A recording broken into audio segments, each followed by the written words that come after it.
इसके अंदर मैं थोड़ा सा ये कहना चाहता हूं, क्योंकि प्राकृतिक आपदा के कारण ये पहली ऐसी बलराम जी 2 मिनट मुख्यमंत्री मोदी जी के नेतृत्व वाली सरकार है जिसने 100% खराबे का मुआवजा किसान के खाते में पहुंचाया। एक मिनट बात सुनो, एक मिनट जी, बात तो सुन लीजिए। ये माननीय अध्यक्ष जी, क्योंकि कहीं अगर दिक्कत आई है, मैंने आपको कहा है, क्योंकि पटवारी कांग्रेस के शासन में एक छिपाड़ में बैठ जाते, लस्सी का गिलास मंगवा देते और वहीं पर कट नहीं, यही हालत थे माननीय अध्यक्ष जी। हमने कार्रवाई की है, पटवारियों पे, हमने पटवारियों पे कार्रवाई की है।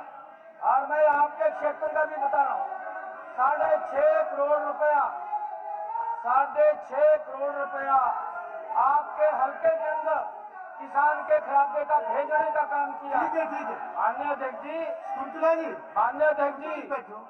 माननीय अध्यक्ष जी, इतना सिस्टम, मुख्यमंत्री जी के बाद इतना सिस्टम, मैं कोई आपकी बुराई नहीं कर रहा, नहीं, मैं बुराई नहीं कर रहा आपके समय में सिस्टम ऐसा था, मैं बुराई नहीं कर रहा, सिस्टम ऐसा था।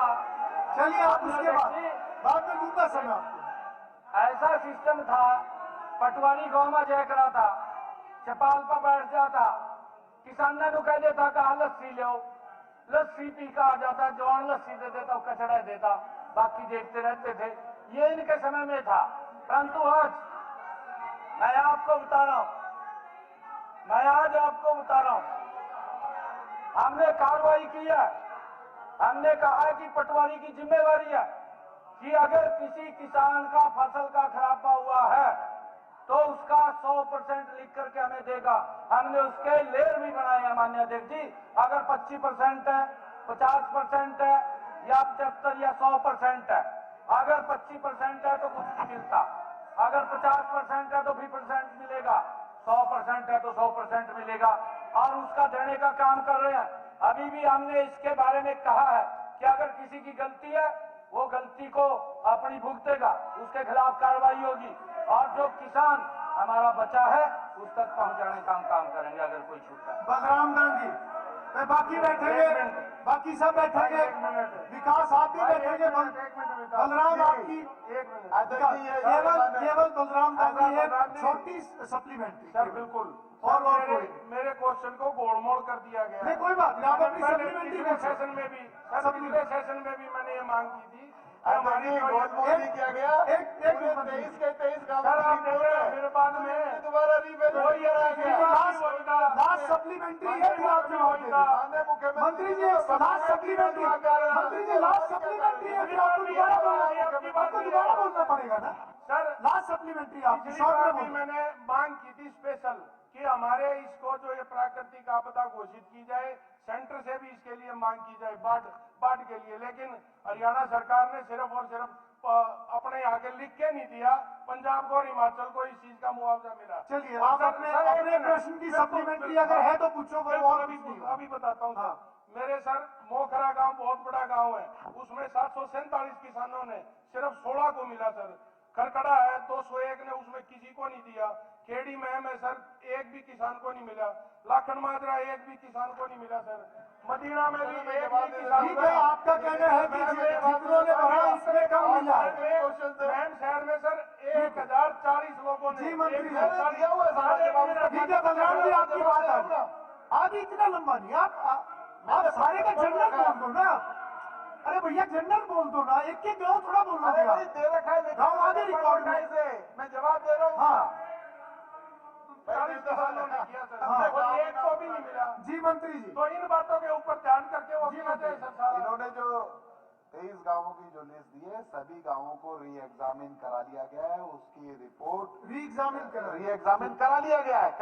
कराने नहीं जा रहे, करा लिया गया है और जल्दी। ठीक है श्री तेजपाल तंवर, अरे उसको री एग्जामिन करा लिया गया है, जल्दी उन लोगों के जो नए आश्वासन दे रहे हैं भाई।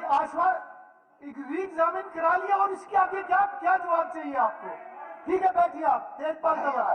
ठीक है मंत्री, आपका जवाब क्या दिया? ठीक है, आपका जवाब सेटिस्फैक्ट्री, आप बैठिए प्लीज। तेजपाल तंवर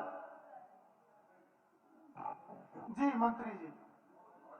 माननीय स्पीकर सर, जी तेजपाल तंवर जी जो हमारे माननीय विधायक हैं, उन्होंने सवाल किया है कि हरियाणा शहरी विकास प्राधिकरण तावड़ू में कोई सेक्टर की, आवासीय सेक्टर की बात का। जी श्रीमान जी, तावड़ू के सेक्टर 7, 8 और 11 के विकास के लिए 367.86 एकड़ भूमि 2013 में अधिकृत की गई थी। इसमें से सेक्टर 11 के एक भाग को हरियाणा शहरी विकास प्राधिकरण ने 66 एकड़ में विकसित किया है, जिसमें विभिन्न आकार के 362 प्लाट हैं। अब तक की गई 3 ई ऑक्शन में कोई लोगों की अभी तक कोई प्रतिक्रिया नहीं आई पर्याप्त, और इसीलिए किसी प्लाट का आवंटन एचएसवीपी नहीं कर सकी। और सेक्टर 7 और 8 और 11 के शेष हिस्से में विकास कार्य अभी तक इसलिए शुरू नहीं हो सका। अधिकारियों से बात की गई है, एक बार फिर दोबारा वो ई ऑक्शन को शुरुआत करेंगे, जल्दी करेंगे, और यदि प्रतिक्रिया लोगों की ठीक मिलती है, लोग उसमें पार्टिसिपेट करते हैं, तो बाकी डेवलपमेंट भी कर देंगे। आदरणीय अध्यक्ष महोदय जी, मैं ये कहना चाहता हूँ कि सेक्टर अभी तक जो है ना जी ठीक से विकसित नहीं की है। रोड बन जा, लाइट बन जा, तभी तो लोग खरीदेंगे। जो उसको पूरा आदरणीय मंत्री जी से आपके माध्यम से मैं कहना चाहता हूँ कि उसमें अगर काम शुरू होगा तो प्लॉट तो बिकेंगे, लोग तो तैयार बैठे लेने के लिए। तो आप थोड़ा उसमें जो है ना उसको रोड बना करके और वो सारा सिस्टम बैठाएंगे। आदरणीय मंत्री जी, कुलदीप जी, आप दूसरी सीट से बैठ के बोल रहे हो। अगर आपको बात करनी है, बात करके वहां जाके बात। मैं ये कह रहा हूँ हमारे 3 सेक्टर है जी, कम से कम एक का शुरू कर दो, बाकी 2 बाद में बनाते हैं। जी मंत्री जी, मैंने बताया है कि अब जल्दी ही हमारे अधिकारी इसकी ई ऑक्शन पे लेके जाएंगे, और संभवतः आज स्थिति ठीक है, वहां पर काम की शुरुआत भी हो जाएगी। एक बारी ई ऑक्शन की ओर हम चले जाएं, मैं ऐसा माननीय विधायक को मैं विश्वास लाता हूं। ठीक है जी, धन्यवाद। वेरी वेरी शॉर्ट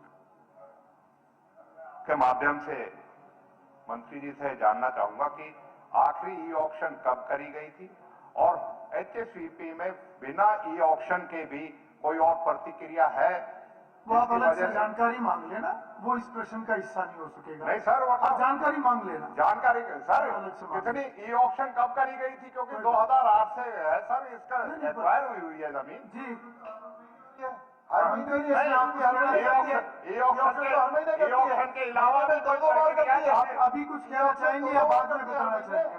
मैं आपके माध्यम से बताना चाहता हूं कि हमने 3 बार इसके लिए लोगों को ई ऑक्शन पे आमंत्रित किया, लोगों का रिस्पांस ठीक नहीं आ रहा था। अब शीघ्र ही ये 2019 में लास्ट हमने इसको प्लान के अनुसार कर दिया था, परंतु हालात ही ठीक नहीं थे ना। अब फिर दोबारा इसको हमने अधिकारियों को दिशा दी है। ठीक है, श्रीमती रेणु बाला। प्रश्न नंबर 74। मंत्री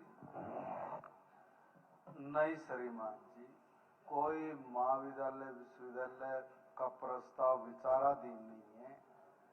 जब यही प्रस्ताव विचाराधीन नहीं है तो फिर नाम का प्रस्ताव का तो सवाल ही नहीं उठता। जी अध्यक्ष जी, मैंने प्रश्न लगाया था कि ये जिला यमुनानगर में BR अम्बेडकर जी के नाम से विश्वविद्यालय की स्थापना की जाए, क्योंकि ये जनता की मांग भी है। और मंत्री जी का जवाब हमें आया कि नहीं श्रीमान जी, लेकिन मैं आपके माध्यम से मंत्री जी को यही कहना चाहूंगी कि मुझे उम्मीद थी मंत्री जी और माननीय मुख्यमंत्री जी भी बैठे हैं कि जिला यमुनानगर में विश्वविद्यालय का स्थापना की जाए और मंजूर की जाए, क्योंकि विश्वविद्यालय जो बनता है वो हमारे बच्चों के जीवन की नींव होती है और एक विद्या का मंदिर होता है।